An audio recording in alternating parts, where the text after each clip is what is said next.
Welcome to Chillin' 101. We hope this video helps. In this video, I will explain how to make delicious waffles without milk and baking powder. First, let's talk about substitutions. For the liquid, simply use water or your favorite non-dairy milk, like almond or oat milk, in the same quantity. To get that fluffy texture without baking powder, we'll rely on the magic of whipped egg whites. They create air pockets, giving your waffles a wonderful lift. Now, let's prepare your batter. Start by whisking together your dry ingredients such as flour, sugar, and a pinch of salt in a large bowl. In a separate bowl, combine your wet ingredients, egg yolks, oil, and vanilla extract.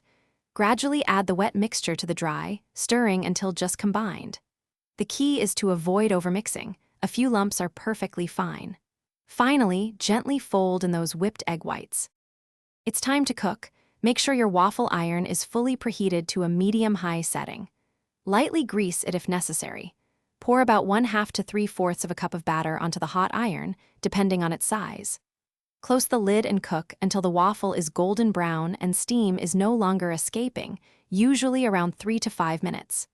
This ensures a perfectly cooked, crispy exterior and a tender interior. Your delicious homemade waffles are ready. Serve them immediately with your favorite toppings, whether that's classic maple syrup, fresh berries, or a dollop of whipped cream. If you have any leftovers, let them cool completely before storing them in an airtight container in the refrigerator for up to 3 days. They reheat beautifully in a toaster or oven. Don't forget to check the description for a link to the Owala water bottle and other great deals. Thanks for watching. Consider subscribing if we helped you.